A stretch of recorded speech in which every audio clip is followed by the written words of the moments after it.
Hello, my name's Alex Casares, and I just wanted to make this quick video. I had a request from somebody earlier today that wanted to know how I process and edit my black and white photography, my black and white photos.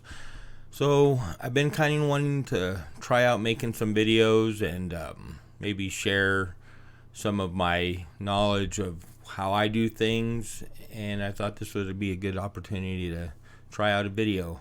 So bear with me, this might not be the best, highest quality video, but I'm just starting and I'm learning. Hopefully I'll get better.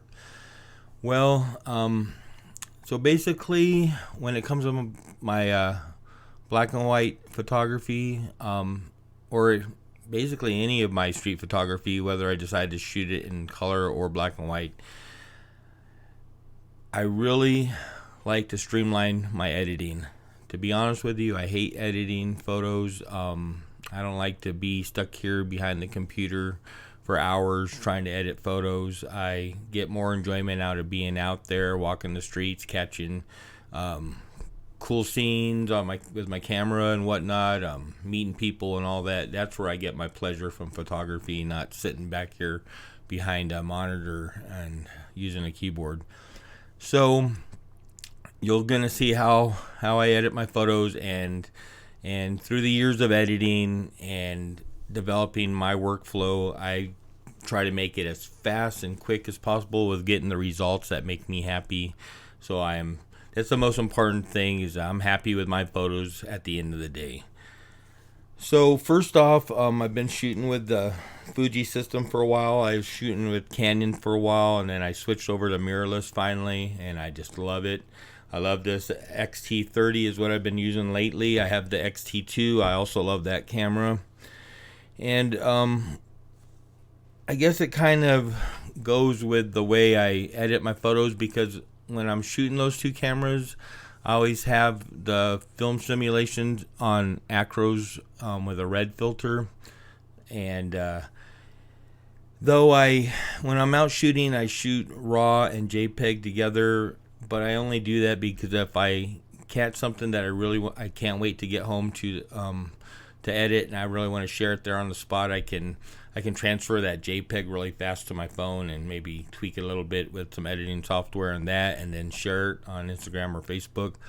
But otherwise, when I do get home and I import all my photos, they're always in RAW. But when you import them into Lightroom, you're usually going to have all your camera presets that are built into your camera available on Lightroom. At least with Fuji and Canon you do. I know that for a fact. I don't know everything about every other camera, so I'm only speaking with Fuji and Canon. I've shot in that for a while too. But so let me try if I can figure out this software and switch to the Lightroom, and then we'll just try to get this video done quick and painless as possible. So let's see, we're gonna do this, then I believe I'm gonna do this. Alrighty, and then let me pop up Lightroom real fast. Okay, so here I just imported 3 photos. I've already edited these photos yesterday. Me and my wife took a little trip to Queen Creek and Mesa for the day yesterday, and just a few shots that I got. I've already edited these shots, but I'll kind of go over them real fast to show you how I get my black and white photos the way I like them. Now, saying that, whether you agree with what I do or not, that's just it's all a personal thing. The way I've learned to do it is I'm totally happy with the outcome of my photos, and I love how they come out. So if you don't like it, I'm not here to try to change your mind. I'm not saying this is the way it has to be done or it should be done. This is just the way I like to do it, and that's kind of my philosophy when it comes to photography. I mean, there's 1,000 rules. Everybody has their own way of thinking how things should be done, and this is just how I do them. I don't believe that this is the law or the rule that everyone needs to follow. You find what works best for you, and that's my biggest piece of advice. You find what works for you and you stick to that. Otherwise, you can spend your whole lifetime listening to people's opinions on about how things should be done or not. All right, well, enough of that. So let me get right to this. So basically, real fast, I have this Ecros Red preset that I've made because this is what I start all my photos off at. So I'll add this to my import whether I'm importing 3 photos or 3,000 photos, doesn't matter how many. When they're done importing, they'll all start off like this, and then from there it makes it really quick to get to the end process. So I'll show you where this is. I'll show you how I made that preset. So I'm going to go to Acros right here with the red filter. Close that out. So now that's on there. And then, so I like the texture bumped up to 15. I like the clarity bumped up to 10. And like I said before, this is just my preferences. I'll take this masking slider and bump it up to 75. And that's going to sharpen all the edges. You can see I push Alt and you'll see it's going to sharpen all the edges. And then I just bump up the sharpening to about 50. I don't want to overdo it.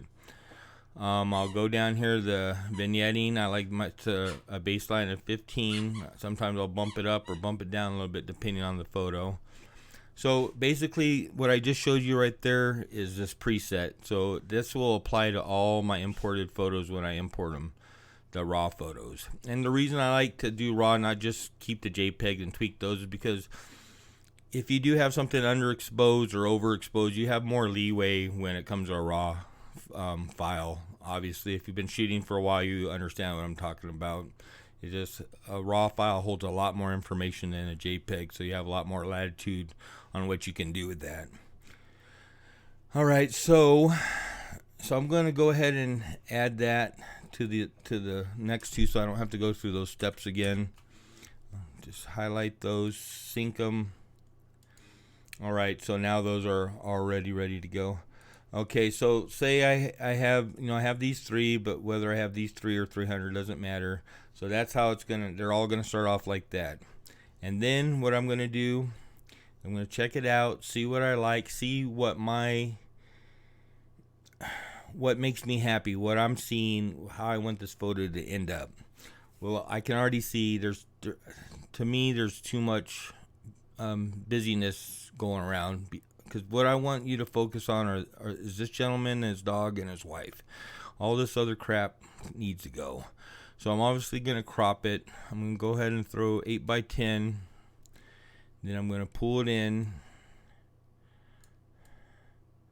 Right there. I don't want to cut her elbow off. I like that. I like how her back goes right into the corner. I like how this, on the rule of thirds, the little pup and the gentleman are right in the crosshairs. She's right in the cross. I just like that composition. I'm happy with that. All right, so now I'm going to push auto button. That's pretty good at getting a basis done. So then I think that's a little overexposed. I'm going to yank that down just a little, maybe right there. Now I'm going to go down to the vignetting because I think this is still a little too bright around them. I want you to focus more on the subjects. So I'm going to darken up the edges just a little bit, maybe. All right, so I'm happy with that. Yep, I really like that. Maybe I'm gonna crush those blacks just a little bit more. I like that. I like that type of look. It's what makes me happy. I like that in my photos, so I'm happy with this. So see, that was fast. I'm gonna move to the next one. Like I said, I don't have to do all those first steps because it's already done. So I'm just gonna and I'm not gonna crop this one. I like how this one looks. So I'm just gonna go ahead and push auto. Alrighty, maybe drop the exposure just a little bit. I think that's good. I want the edges to be a little darker so you focus more towards the motorcycle. Go down to the vignetting, right there. Just a little bit. I like that. It's like tunnels you in right in there into the motorcycle. I really like that. I'm happy with that. See how fast that is? I mean, I can fly through like 100 photos in about 15 minutes. I don't like to spend, like I said, I don't like to spend a whole lot of time dealing with editing. So now this one I've edited already, so I know it's a little bit more involved. First off, I'm going to take it down to 8x10. I'm going to crop this in quite a bit. Let's see, right. Get rid of that. Okay, I think hold on, right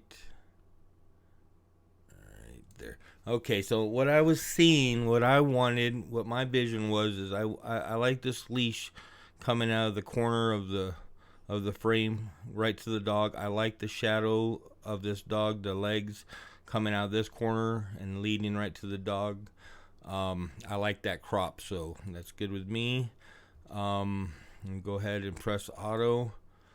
Okay, now I like the exposure of the dog, but I still want the outside of this dog. I want this darker, so I just think it's a little distracting. I think it'll look better darker, in my personal opinion. So what I'm going to do is take this radial filter, and then I'm going to circle the dog, because I don't want the dog's exposure to change much, but I want the outside to darken. So I've unchecked this invert button. So what that means is, and I have it set to darken, so what that means is it's everything outside the circle is going to darken. If you check this, it'll darken with inside the circle. So I'm just going to darken it down. Oh, see, I like that. I like that a lot. Yeah, I'm happy with that. Now, like I said, everything is the way I do things is the way I like to do them for myself. Whether you agree with it or not, whether you like it or not, that's up to you. I mean, I don't make anybody. I don't really care if anybody likes it. I'm happy with it, and I'm obviously happy when other people like my photos, but I'm not sitting around worrying about if everybody likes them or not. I just know that if I like them, that's what really matters. I might try to bump this exposure down just a little bit. Maybe right there. And then I'm going to go ahead, I think, and just lighten up just a little. Right there. I'm happy. Okay. I'm not going to... See, you could get into that rabbit hole. I just spend hours on one photo. I just can't deal with that. I did that a lot when I first started... learning Lightroom, when I first started photography and learning how to edit my photos. I spent way too much time dealing with photos, and through the years I've learned what I like, what I don't like, and what I don't like is to sit here for hours editing my photos. I like to be out there shooting. So when it comes to street photography, you got a little bit more.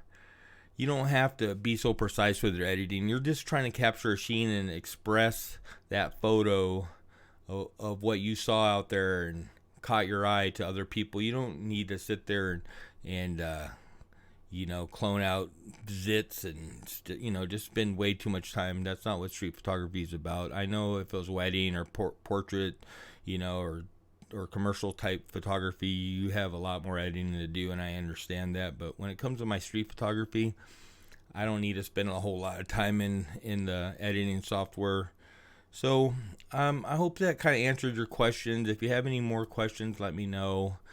Maybe I can make some more videos. I really want to learn how to do better videos. I love watching YouTube videos. I've learned so much about photography and editing from watching YouTube videos. So I thought I would share how I do my photography, and maybe it could help somebody else out the way other videos have helped me out.